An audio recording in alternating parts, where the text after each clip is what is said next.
Go ahead and start. All right, and then I will. All right, we're ready to start when you are. Okay. I'd like to call the License Committee meeting to order. The date is January 9th. The time is now 5 p.m. I'm the vice chair standing in for the Councilman Gregory, who's the chair, who have a previous commitment. And the first thing on the agenda is, as customary, we have an invocation. We can bow our heads for a moment, please.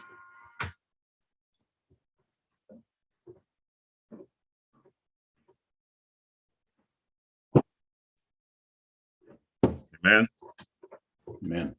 And the minutes have been mailed out shortly. I don't think anyone have a chance to read over the minutes. So if we want to defer the minutes, we can do that. If move for deferral. get a second, I'll second it. So the minutes was approved, movement, and second. All in favor, vote by saying aye. Aye. Aye. So we'll move on down. We don't have any old business.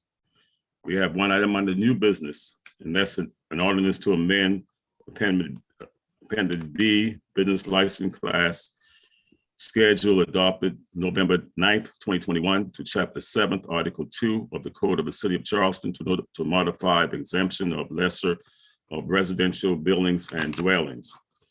And you'll see the ordinance attached to your agenda.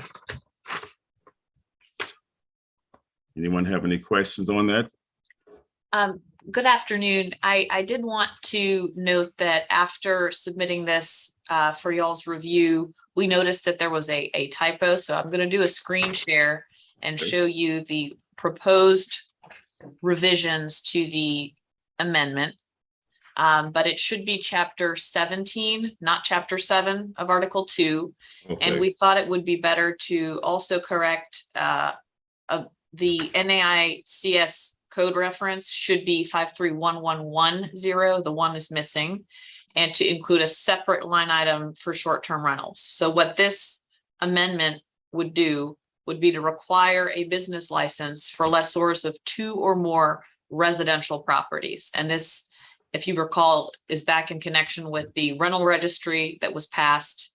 The rental registry is a pilot program only, but if you have a property that you're registering and that you have 2 or more of them that are long-term rentals, then you'll need to get a business license. And so to keep that portion consistent as far as business license is concerned, this would be a citywide amendment requiring the business license for 2 or more residential units. So as I mentioned, the proposed change, which we would recommend that the committee adopt as amended, is what's highlighted here in red. And I'm happy to answer any questions that you may have. Yeah, I guess I have a question. So this is citywide. So anybody that has 2 residential dwellings that they're renting out would now have to have a business license, and that's 2 anywhere in the city of Charleston. That is correct. And currently it's 5. 5 or more is required currently. Yes. All right, but the reason we're doing it is for just those 2 areas of downtown, those 2 boroughs, I guess. So I guess I'm confused. So when the rental registry was passed, we were instructed to come back with an amendment to the business license committee, to the business license ordinance, so that all of the residential rentals that are long-term, the requirement would be 2 or more, to have that consistent citywide, but that's separate from just the pilot program. So the registry component is not citywide, but the business license requirement would be. And that was based on the instructions that we were given at the rental registry vote. Okay. Okay. I was, for some reason, I was thinking this was just affecting just those two boroughs and not citywide. See what happened, council member, when they first started the pilot program, they were talking about only the east side. And then Ellisburg, I mentioned to them that Ellisburg, Canterbury wanted this years and years and years ago. So we took the pilot program from the east side and put it to Ellisburg, Canterbury. So that's where the pilot program moved to LA Borough Cannonball. So with the rental registration part of it, then we were talking about the a person who had more than one rental property, if you may. And so when we voted on that, that's when we instructed them to go back and take a look at it. Instead of 5 rental, to bring it down, and it has to be citywide.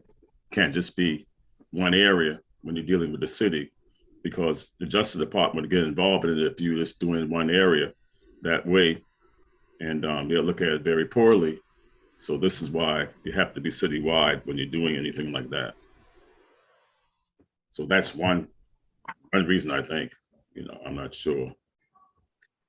It's just a little explanation that I remember about it. Okay. All right. So I mean, is that right? There's no way to do it just for the pilot, I guess. I mean, man.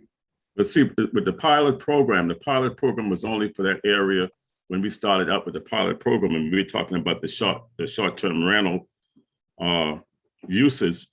Then we are going citywide because we're doing short rental all over the place, so far as citywide is concerned. Right. So that's why we had to change it so far as citywide with the voters with the rental registry, and we are starting it in LA Borough, Cannon Borough first as the pilot program. But with the rental registry, we still have to do it citywide when we come to anything else. Purpose to doing it if it spreads over, I guess. If I'm correct, I'm just trying to put it in proper perspective a little bit. And you're Councilmember Mitchell, you're absolutely right. The concern about keeping the business license requirement to 2 or more only as part of the pilot program is that you're not applying a license tax uniformly, and that's where we could get into trouble. So that's why we recommend that this would be citywide as with respect to the business license. All right. I know that Josh Dix got involved in this and some of the other realtors groups. I mean, was that clear?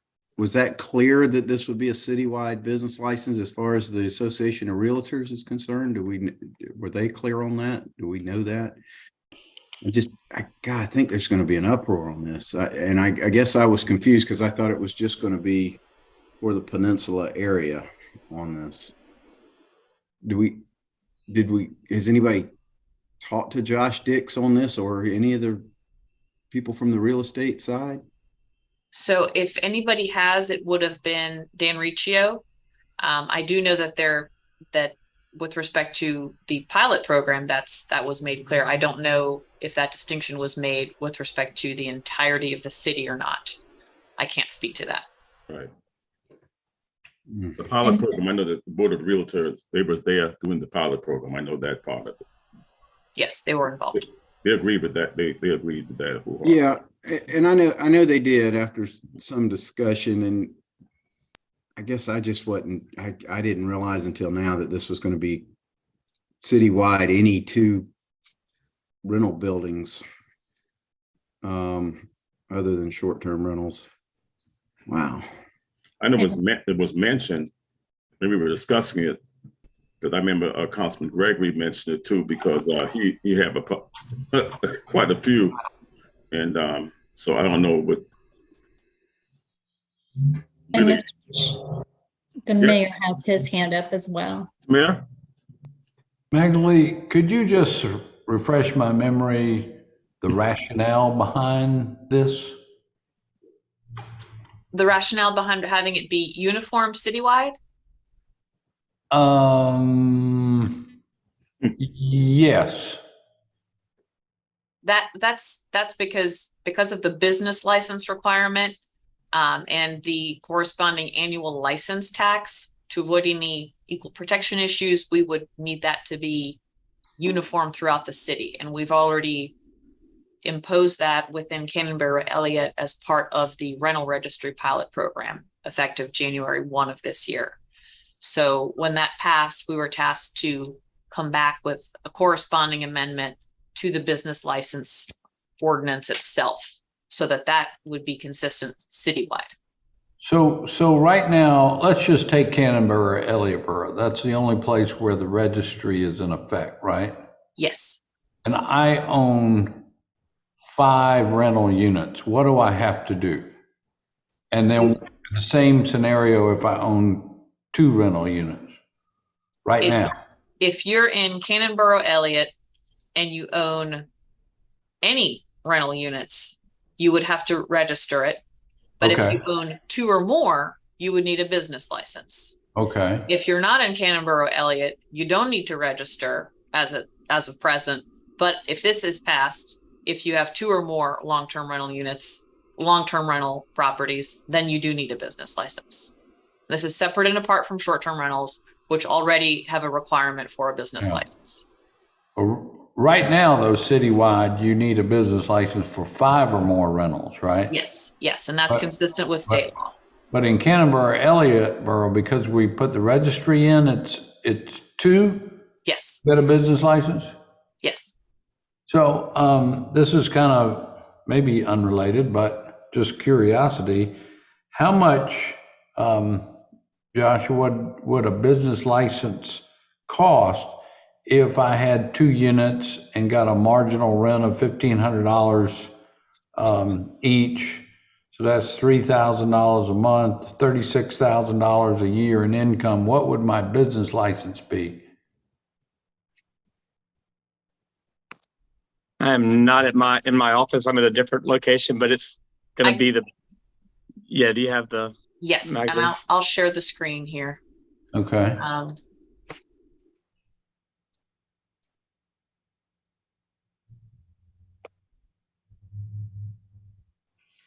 Can you see the rate class here? Yes, ma'am. Okay, so it would be rate class 7. So $64 for 0 to 2,000, and then above 2,000, it's $3.90. Okay. So that'd be 390 times 34, right? that's right. Plus the $64. So it'd be $196.60 if I had 2. And right now, I gotta pay that same class 7 if I got 5 rental properties, right? Yes.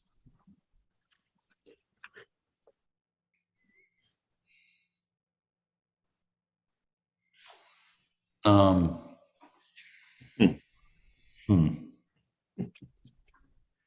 Affordability. The whole purpose of the registry was more about livability and about livability and accountability for misbehavior of tenants and irresponsibility of landlords and tenants, correct? It was to address a number of those Yeah. concerns. Yes. So is there some reason why you can't?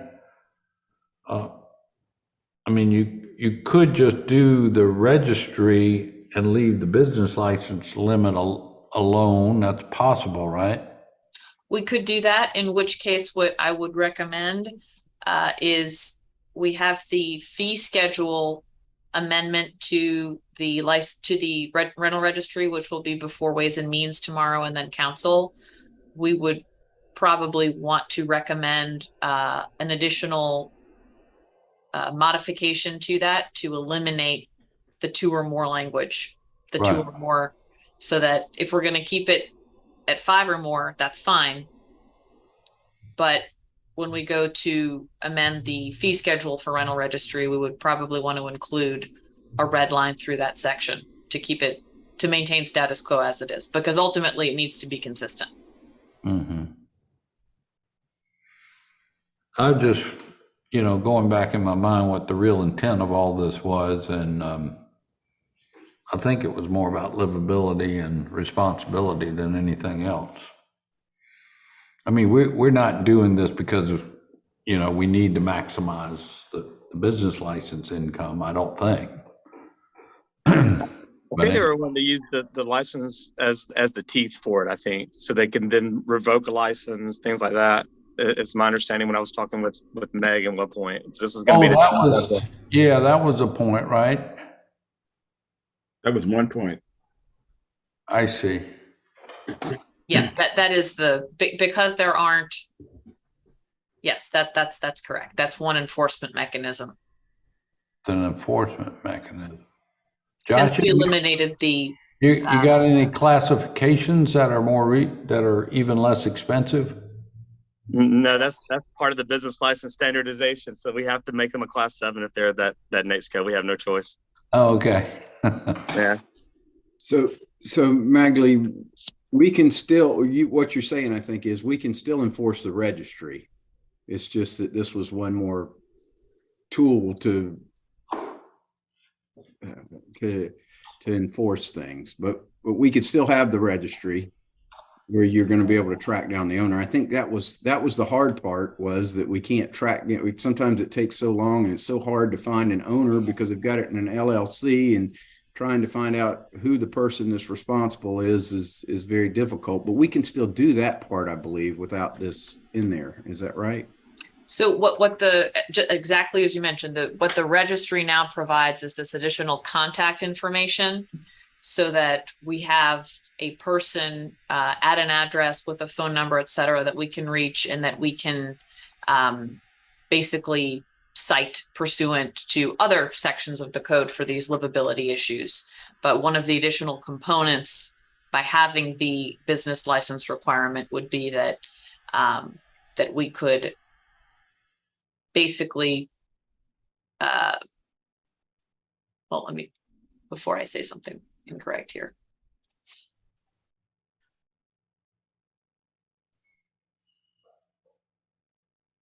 Okay, so it's not expressly laid out that way, but yes, it is another enforcement mechanism. And one consequence of operating without registering, again, part of the rental registry, is that the each day of the unauthorized, unregistered operation of that rental unit subjects the landlord to a separate offense, which would be through livability as well. And would be subject to removal of their business license. I see. And Because if you're not complying with the business laws, then it's not one of the express provisions within the rental registry itself, but it's elsewhere. And the teeth we have with the registry alone is just a fine, and we take you to court? Yes, if you're not registered every day, or not registered as a separate offense, that's a separate violation that we would enforce through the livability court. And do we have a notion of how many people in the city have between 2 and 5 rental units, or between 1 and 4, I guess you'd say?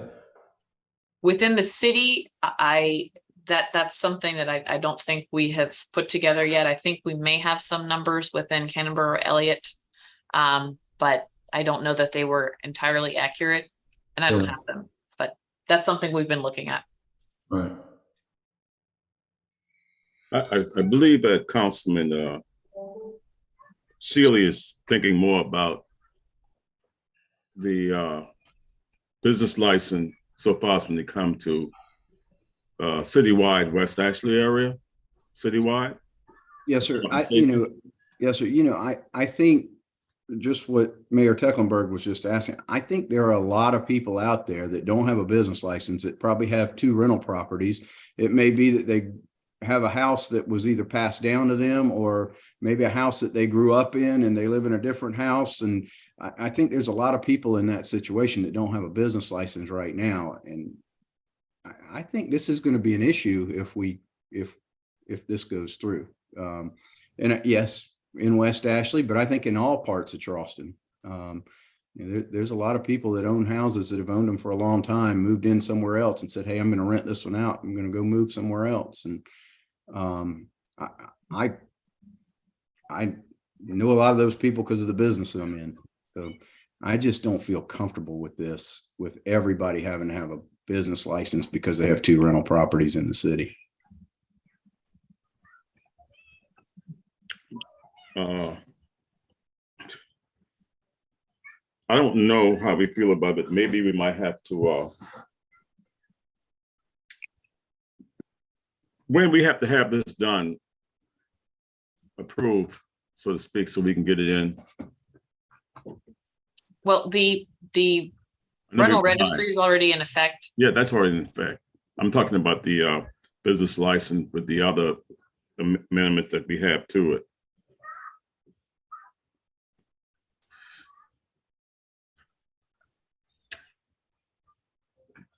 Because the register is already in effect, so we're not. I'm not The talking, pilot is in effect. yeah, the pilot program. The pilot is in effect. I'm not worrying about that portion of it. Yeah. Yeah, that's already in effect. I see Councilmember Waring's hand up, but Oh, I'm seeing. Oh, okay. I'm just Oh, there thinking it is. out. Yeah. Councilman Waring? And thank you. I think the mayor kind of answered, because I thought it was a pilot program too. From listening, I was thinking this thing was spreading west of Ashley. So I'm gonna be with Councilmember Shealy. I think this would be a little bit more complicated than we think. If it's a pilot, I'm still supportive of the pilot to see whether it works or not, and then we come back. And how long was that supposed to run before we would kind of come back and review and assess the effects of the pilot program? I think it's going to be a little while, 6 months or maybe even a year before we get everybody signed up. Right, it's 6 months to a year, something like that. Okay. Because we know the pilot program is already in effect. We voted on that. That means Yeah, I remember that part. Yeah, but I thought it was for like a we're talking more about the certain area of business town. license, the Was business it license nationwide. Elliott Cannonbar? Was that the area that's the pilot? That's exactly right. Okay. Elliott Bar Canterbury. Yeah, thank you. That's where the registry is from. But now we're talking about the business license that everyone citywide would have to be into this with the business license proposal. So why would that be business wide? I mean, citywide.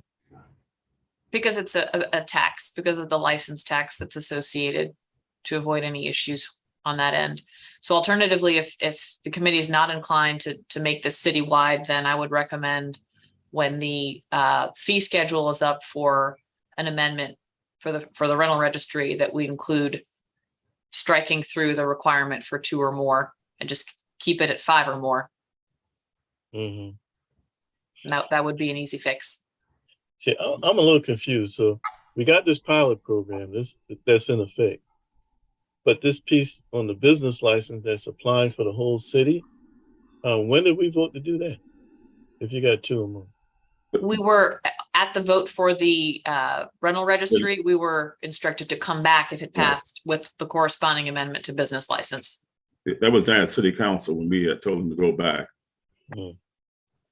Right. But Mr. Chairman, if I Mr. Mayor? ask Magley, I hate to sound thick on this, but see, my goal is to get everybody registered. And admittedly, we're trying it in a certain neighborhood. First. So what you just said to fix things, if we didn't do this today, I don't want to backpedal and not have the folks in Elliott Borough, Canterbury, not register if they had 2 units. It wouldn't do that. Okay. If all we would recommend as part of the vote on the fee schedule would be an amendment to that, to strike through section, let's see, 7-131C, just to eliminate that requirement. But that would be the only change. But they'd still have to register if they had Absolutely. 2 units, right? Yes. Okay. Well, gee, I'm gonna, you know, man, Magley, when we were in staff, maybe all this made more sense to me, but hearing Councilmember Shealy and thinking about this more and the difference between the pilot and citywide, I think it'd be best to hold off on this personally as well. And let's get through the pilot. Again, my goal long-term was more about getting people to register. I think we'll see how the pilot goes, but I'd like, if it goes well, I'd like to see registration occur citywide so we know who to contact everywhere. But anyway, I know that's an issue that will come back to council later, but this would probably confuse things and make it even more difficult, in my opinion, to get that passed down the road. So if council is agreeable, I'd like to vote to defer this, make a motion to defer it. I'll second. Okay, any other questions? It was moving that we deferred this item. All in favor, but vote by saying aye. Aye. Opposes? Ayes have it. So we will defer this. And if I have any questions, or if anyone have any questions, refer to attorney at city council. And I'm not gonna remember all this. And I'm not gonna even try. You know, so if there's anything else come before the committee before we decide to adjourn? So could I just ask a question while we got Joshua here? Oh, yes. So normally we would have a annual approval of our rates and all like that. Are you telling me that since the business license rates are kind of standardized statewide, that we don't have to do that every year anymore?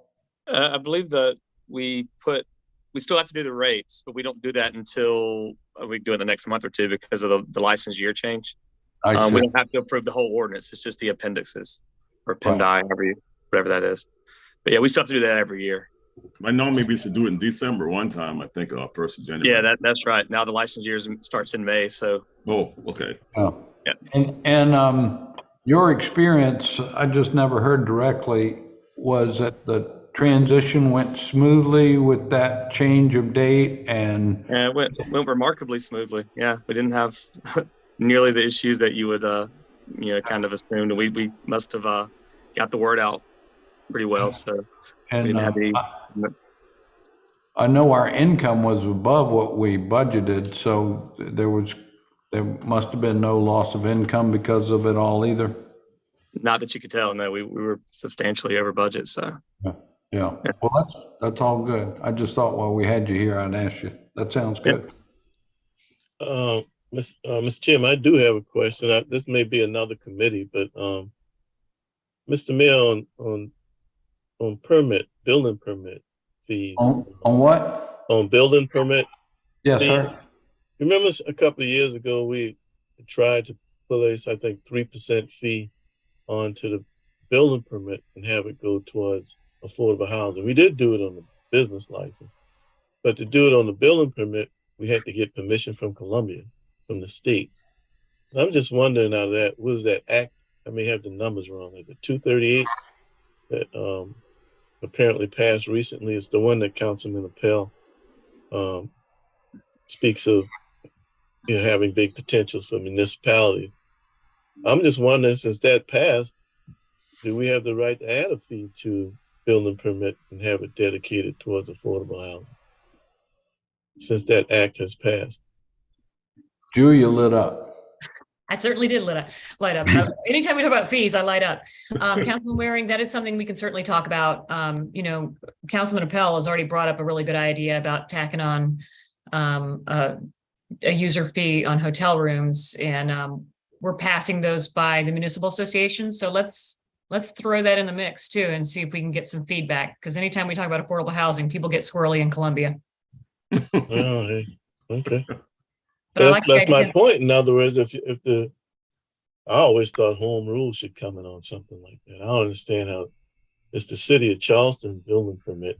It's not the state of South Carolina building permit. Why we have to ask the state to put a fee on our building permit? We don't have to ask the state to put a fee on our business license, city of Charleston business license. Anyway, I think Mr. Mayor, I think Senator Kempson put it in, and I think it died in committee. But that was prior to that act passing. Right. And that gives us a little more potential. Anyway, thank you. We'll ask about that one too. Yeah, I mean, they in Columbia, when it gets affordable housing, they're not too keen on it anyway. Maybe that's why they passed it down to Mikey. I guess so. They're not keen on it. I remember one time I brought up, and I let you all go. I brought up putting in New York and other places, you know, even with housing per se, when you're building housing or half housing, you know, in those other big cities, you know, you can't go up the way you want to on just raising the rent. But see, in South Carolina, in all the states of South Carolina, they don't have anything like that. You know, you can charge whatever you want to charge. Yeah, you're right.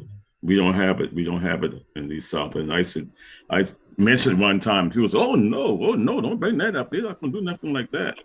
You know, so I brought it up on city council one time under Mayor Riley when he was here. You know, because I looked at it, I said, it's the only way we talk about affordable housing, how we can kind of maintain it. Right. But people people are charging people like mad out here, and people can't afford it. And even these people who are working in these hospitality and bars and restaurants, they can't afford these houses out here. You know, even a person that's working can't afford it anymore because they're not making that kind of money. Mm-hmm. We don't have nothing to hold the rents down or nothing like that in this state. But the state's not going to pass it. You know, they're not going to pass it. So it is what it is, I guess. Yeah. One day, maybe. I don't know if I'll be around, but one day it might work. I'll leave it for Kevin. Kevin might do it when I'm off of council. You know, but if we don't have anything else to bring before this committee, we stand adjourned.